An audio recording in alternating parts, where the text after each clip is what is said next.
Hey guys, Naoka here with another monk video. This video is about Fistweaving in PvP with some tips and tricks as well as footage from arenas. It's also a tribute for my Mistweaver mate Tenby. Shout out to you Tenby if you're watching this. Let me preface this by saying that Fistweaving in PvP is very situational. I don't encourage you to yellow and go ham like a DPS because chances are it'll get you killed. This is mostly for fun, however you can apply some of this to rated PvP. Fistweaving in PvP is like a hit and run. You pretty much just DPS for a bit before backing off. It's not something you do for a long time unless of course you're 1v1ing someone. It is quite a bit of setup, again depending on what you're doing, from arenas to RBGs or simply doing your dailies. First off, let's talk about stances. I covered this in my other video, but I'll go over it again here as a refresher.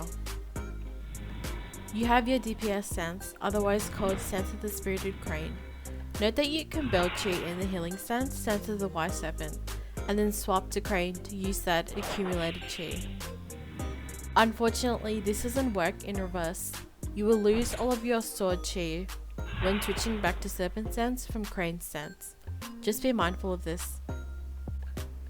Let's quickly take a look at the toolkit. You have your chi generators, which cost mana except for chi brew, which is a talent. Next, you have your damage buffs. You don't always have to have these up, however they do increase your damage output. And finally, you have your hard hitting abilities. These will put out huge numbers and do the most damage.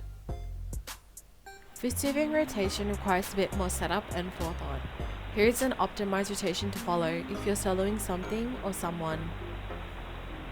Start off in Serpent stance. Use your Nuring Mist 3 times, followed by Expel Harm to maximize and store chi. Switch to Crane stance, then use Tiger Palm and Blackout Kick to get your buffs rolling. Jab for 1 chi, then use Rising Sun Kick to apply the debuff. You're now ready to dish out heavy damage. Build 4 chi using either Crackling Jade Lightning or Chi Brew, then dump all of your chi into Rising Sun Kick twice.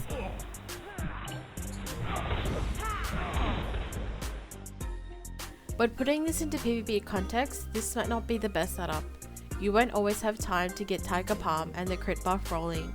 Sometimes the window of opportunity is so small, so you have to DPS fast. In that case, simply dumping chi into Rising Sun Kick works just fine as well. Here are some general tips and tricks for Fistweaving in PvP. Summon your Jade Serpent statue frequently. It's important that you resummon your Jade Serpent statue as you move around the map. Mistweavers have a passive ability linked with Crane stance called Eminence, to which 50% of all damage dealt heals allies within 20 yards. You want to take advantage of this by having a statue nearby. Crackling Jade Lightning is a really clutch ability. It builds chi really fast. Be careful with this ability though, because it drains your mana quickly in Crane stance. It costs a little over 34,000 mana, which is approximately 1/5 of your total mana pool. It's really good to use for clutch moments. For example, you've bursted someone down to Touch of Death execute range, but you have no chi brew available, yet you have mana to spare. Use Crackling Jade Lightning to quickly build chi in Crane stance, then secure a Touch of Death. The last tip is about Chi Torpedo. For those of you who have played Windwalker, it functions the same way to deal damage.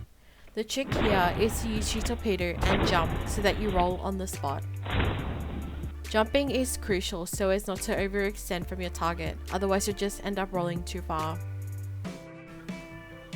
And that's about it guys. I hope this was informative and made you moist. Be sure to like and subscribe and leave a comment down below. Thanks for watching and take care. Love me for who I am, not my coconut.